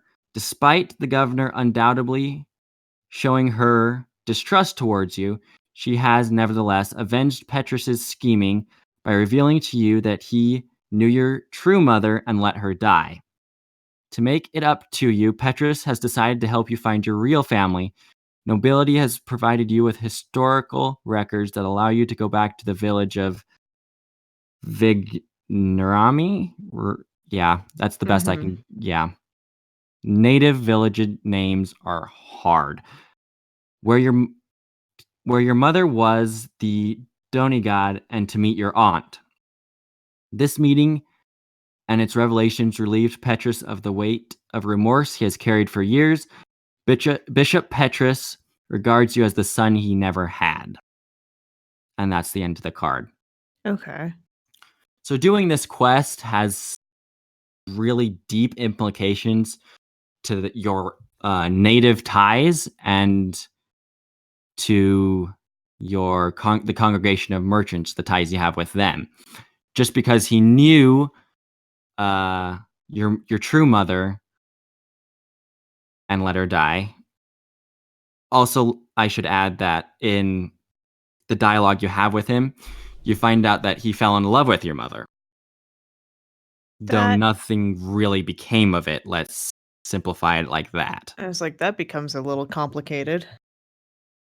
Yes, it does. Okay. So he's kind of a linchpin for a lot of the major stories that relate to you directly Yes. to your past, not necessarily like your current events, but still kind of has a hand in current events. Yeah. Okay. And throughout the entire game, he never uses your name. He just says, "My child," and you always say, "Father." Like, it's that kind of relationship, which makes it even a little bit more weird when you find out that he loves your mother or loved your mother and let her die. It's like, okay, it's kind of getting dicey, but Petrus as a character really makes up for it. I liked him enough that you can't do this in game, but I was like, he's the only one that can call me my child. I will stab anybody else who calls me that in the face.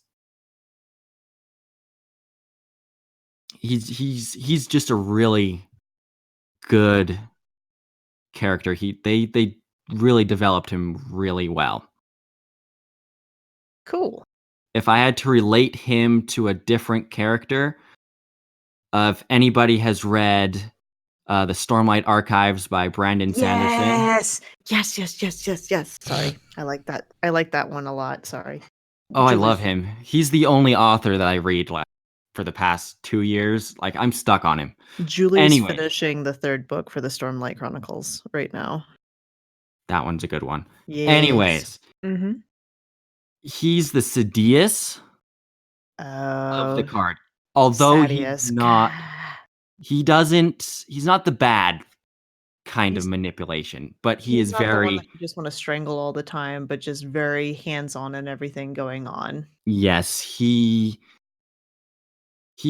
got dirt on everybody. Mhm. In points in the dialogue, it's basically like, you want to know what dirt I have on this character? Let me tell you. Let me tell you. And he goes on Politics and it's like, indeed. thanks for that dirt. I'm not going to be able to use it in the game. I'm sorry. That stinks. So if So that's kind of his character, he's very schemy. He likes to slimy. well, yeah, in a good way if I had to say it. Yeah. Okay. I mean, Sadius at points in the book is not terrible. He's just somebody you wanna punch most of the time. Older, yes, but the younger one I liked him in the flashbacks for Dalinar. I'll say Yeah, that. okay.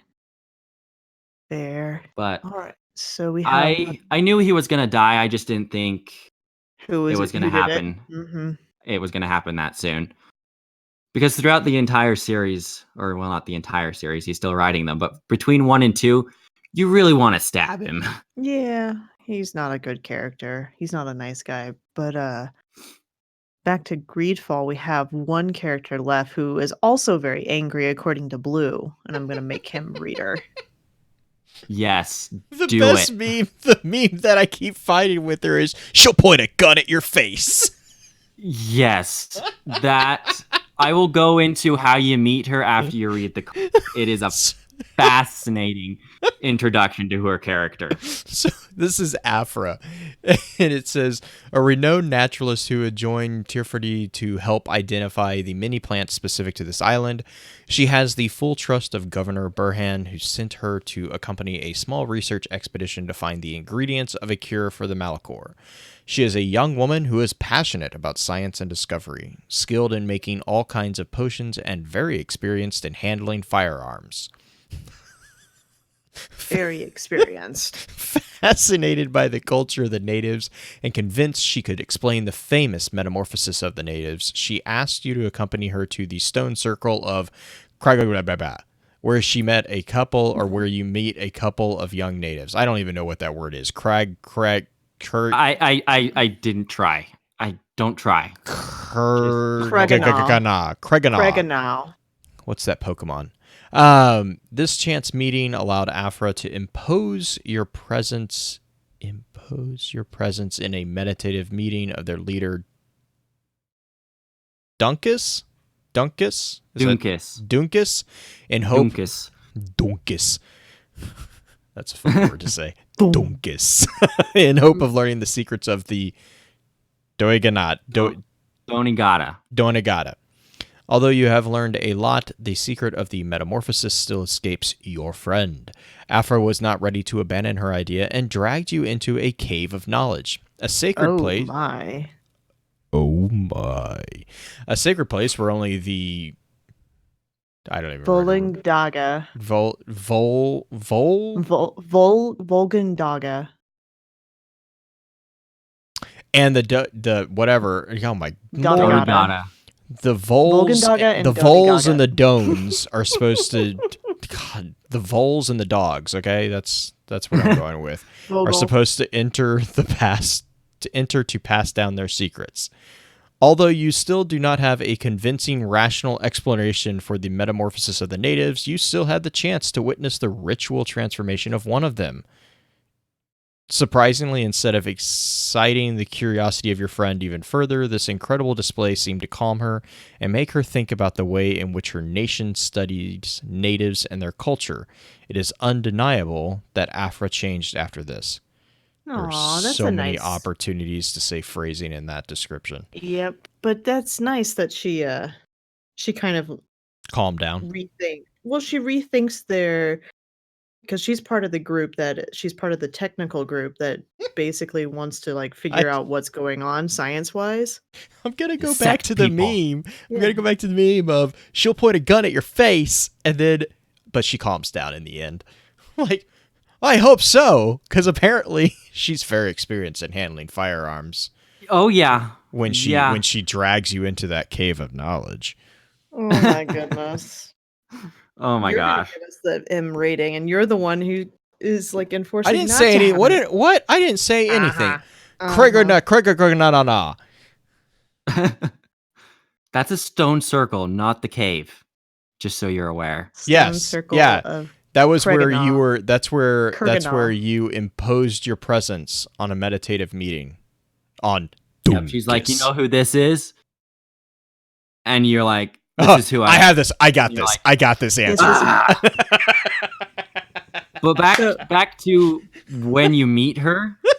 So the Governor Burnham, who's the governor of the Bridge Alliance, sends you to go find this group of naturalists and scientists who went on a journey to kind of figure out the cure for the Malachor, find plants for it. And they disappear. It's like, poof, they're gone. He's like, okay, go find them. Go find them.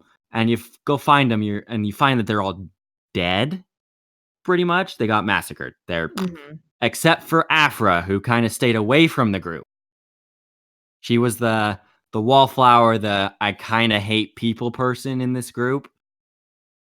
So when you go looking for her, because she's still alive, you go looking for her, and you find this huge tree, and there's a vial there, and you go to pick it up, and Afra drops from one of the tree branches, and like, here's a gun, and it's in your face.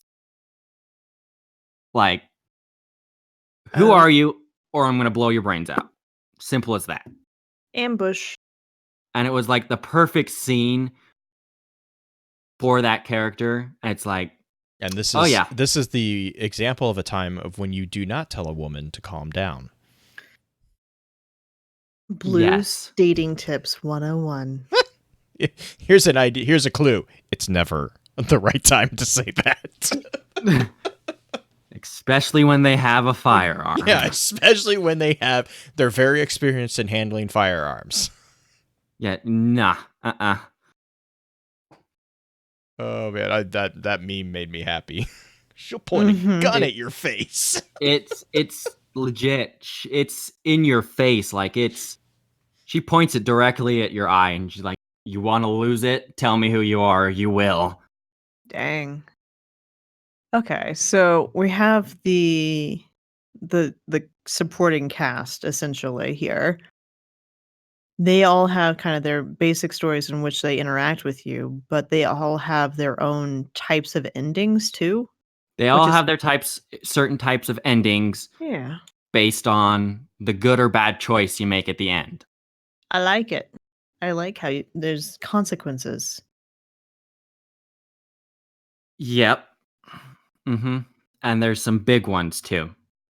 Okay, so certain characters, if you're playing this female Sarday, will possibly end up with them. Like Kurt could possibly Kurt and Ciora are the Okay. ones that if you get a high enough friendship level, I guess, Mm-hmm.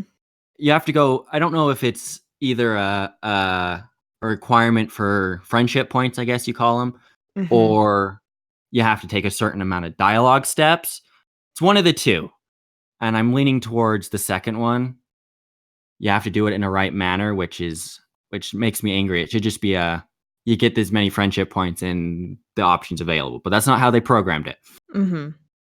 So with the female Sarday for romance endings for Kurt, there's two romance endings. It's either you get the good romance ending for picking the good choice. So two goods. Kurt is regarded as a hero, and though he's offered the opportunity to be Sieglin's advisor, he says, "No, I just want to be with Sarday. I'll just go back to Sarday and Mm-hmm. protect her from here on out," kind of thing. Okay. Or you get the option if you don't get all the clans, romance. the factions together at the final battle, he has the possibility to die. And he dies, and the female character just wears a necklace in his remembrance to remember him by. Mm-hmm. So that's kind of the two romance endings for Kurt. And Ciora is so she becomes the Maul, the queen basically Mm-hmm. of her clan. But she comes back quite often. She leaves her clan to her twin sister to meet up with either male or female Sarday, whom she regards as her soulmate. It's a really weird word she uses, and I didn't put it in there because I couldn't pronounce it for the life of me. Okay. So Native ends up possibly in a romance with you. Romance and death, male friend Sarday wears a necklace, also in remembrance. So just kind of I can't Rose and Jack from Titanic moment almost. Terrible reference, but it's fine. If we're going that direction, I'd lean towards male Sarday and Afra with the cave situation, but okay. It works. Okay, so if you have basically a romantic do you have a romantic with Petrus too? Like No. Okay. No. He's the only one you can't. Okay, Petrus. And I lied. You can romance 3 people, not 2.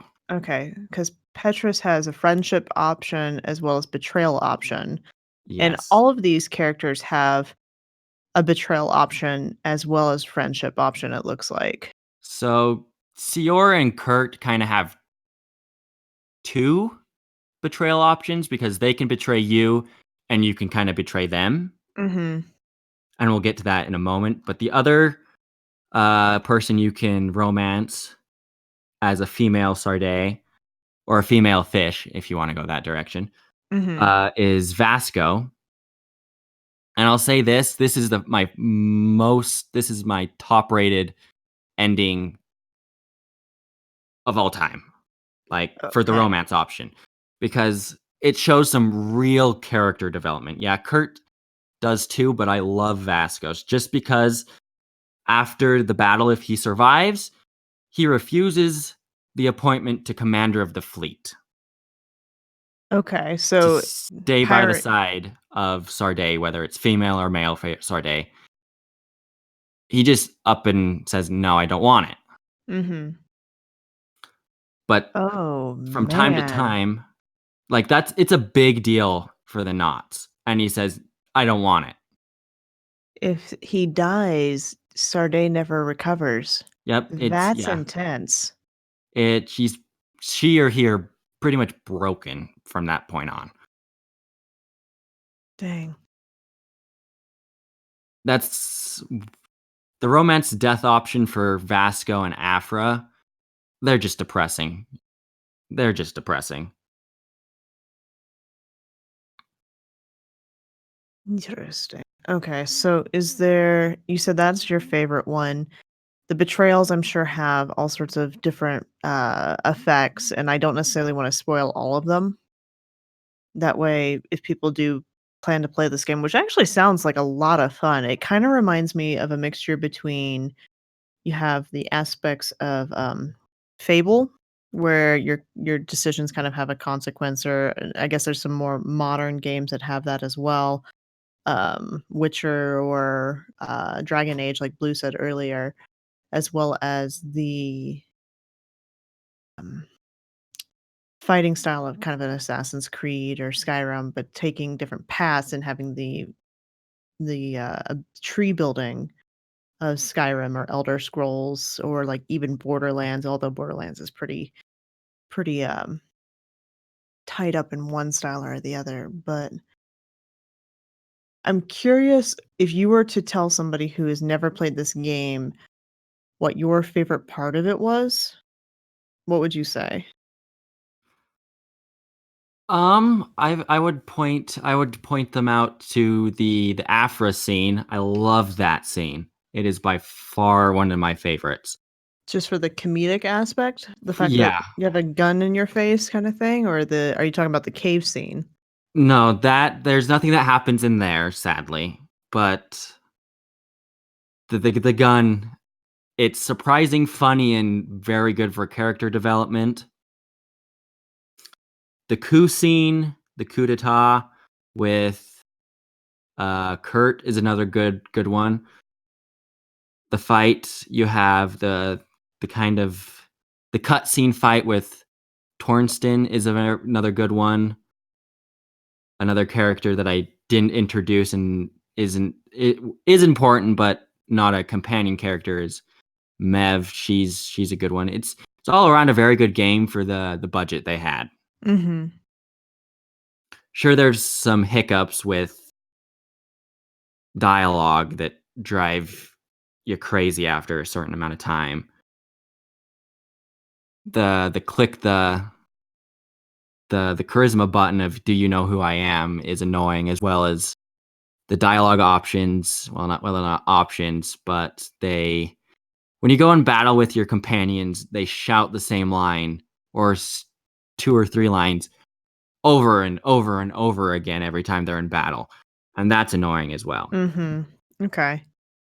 And the So only other thing that I really don't like is the exotic armor, not the weapons. Some of the weapons are pretty good, but the sets for the armors are more cosmetic than useful. okay. That's not a bad thing, though, in No. some ways.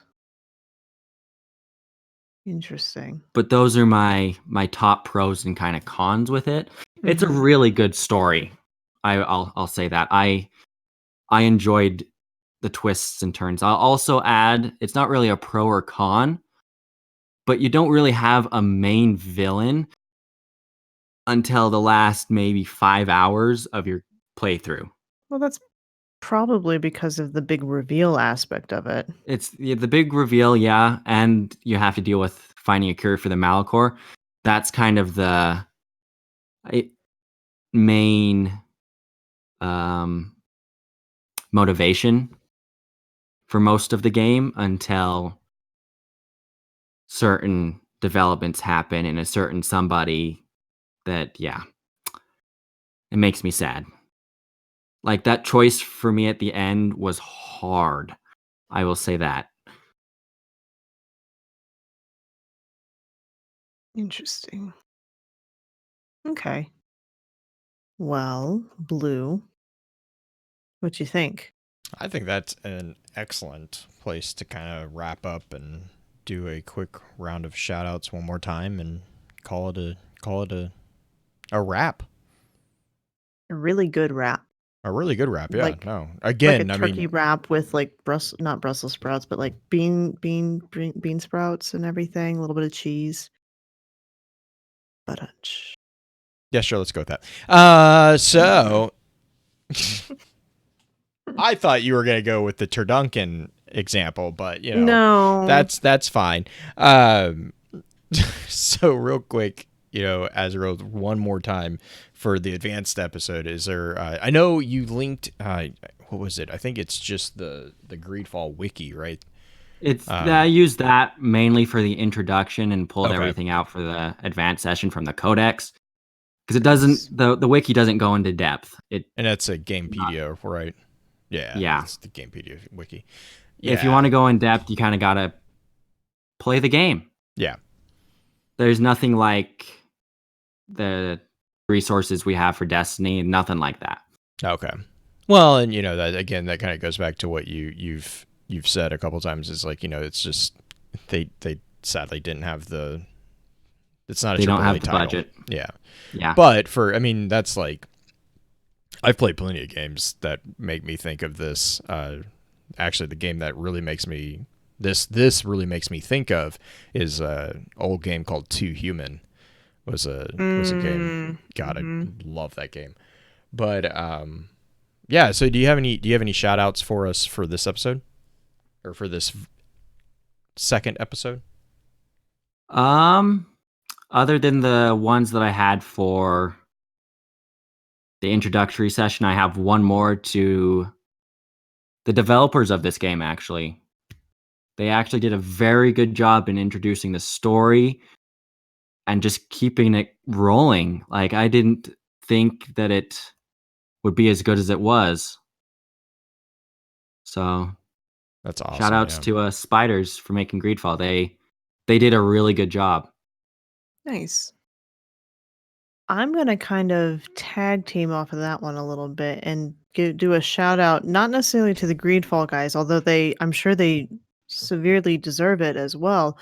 Um, Shout out to someone Blue and I got to meet this summer, John Toe, for an amazing Mm-hmm. hook into the new season for Season of the Dawn. I know by the time this episode comes out, we'll already be a little bit into it, but I'm excited to keep reading what's going on. Yeah, and a big congratulations to him too, because he's Mhm. the acting narrative lead for the season. Yeah. So that's a huge thing too, I think. And John has shown with the Drifter, with Shax, with Saladin, like especially with Shax, like the evolution of Shax's character, if I remember that correctly, is largely because of his work with him. Mhm. And Mhm. and you see that in the Drifter, and hopefully we're going to see that with Osiris and Saint 14. I'm really looking forward to seeing the dynamic that John brings to that and the whole team there as well. They're all different flavors and different approaches. I think is gonna they have gotten, in my opinion, much more cohesive and even more tightly it's a very well-oiled machine, I think. And I think it's starting to show, and I think a lot of people are starting to fall into line with agreeing with that assessment of that group. Mm-hmm. But I mean, that being said, same thing to the Greedfall, because I think the publisher is Home Focus Interactive. You got Spider Games, which is the developer. I mean, awesome job, And again, like we had said at the beginning, I had seen this back in 2017, and even back then when it was still kind of rough, I think around the edges, it was really impressive. Like the trailer hooked me immediately. The cutscenes are just really cool, and it sounds. I mean, like I've been sitting here just quietly absorbing just this amazing narrative. Sounds really cool. I really actually kind of am curious, and I kind of gonna probably go dig into it a bit myself. So It's like when I started reading about this game, Blue, it really struck me as a game you'd like. yeah, and it's yeah. There's a lot of things that it's really pertinent to a lot of things going on in reality too. I think like with the whole colonization concept and the nature versus industry thematics that are going on in it, and that's to me that's a really interesting aspect too. So yeah, I mean, right, yeah. So big shout out to you guys, and a big shout out to Azrael again. I mean, amazing work. I'm so glad we were able to get our schedules synced up and get this done. This was an amazing job. Hopefully, you are able to still get some rest for work tomorrow, because I know you are staying up late with us tonight for this. So thank you for that. It's not the latest I've stayed up this week. I'll say that. Hey, that's all right. I know how that one goes. So. So, well, guys, Cool. until next time, until next week, goodbye. Beep boop. Yep. All right. So stop the recording. All you have to do is export as WAV file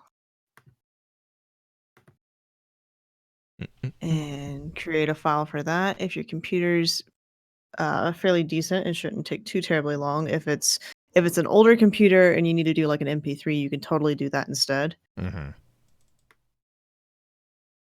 Let's see. Okay.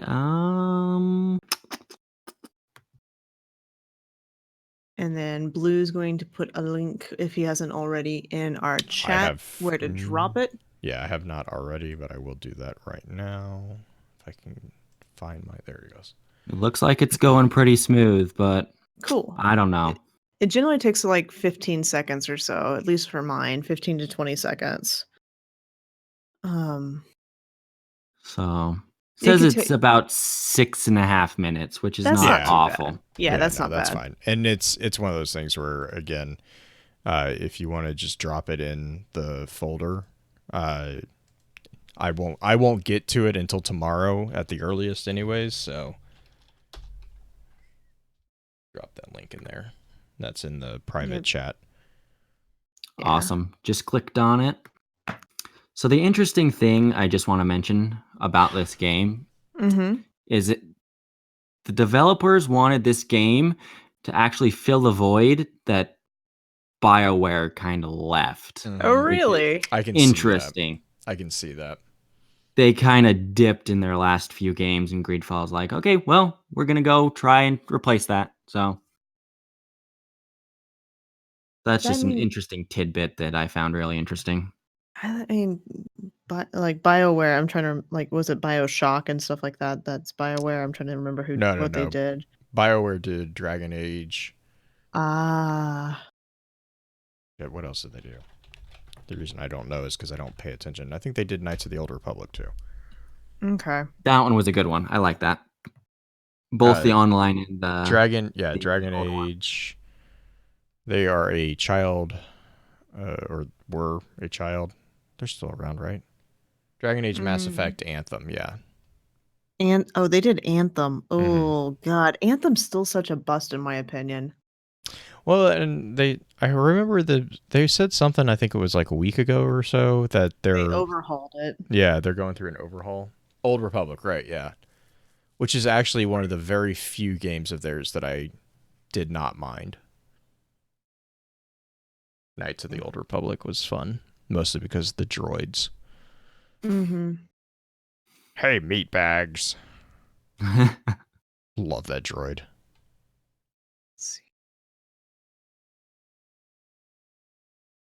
I really enjoyed the online version of that series. That Well, was, doesn't really follow, but it was okay. That was the Old Republic, right? I do the Old Republic. Because Knights of the Old Republic, that was It the was single Knights of the Old player. Republic, but Did they? So it would okay. Was it a single player that got moved into an MMO?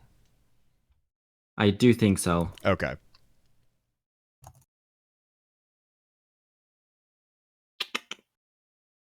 Yeah, it's Knights of the Old Republic Mm-hmm.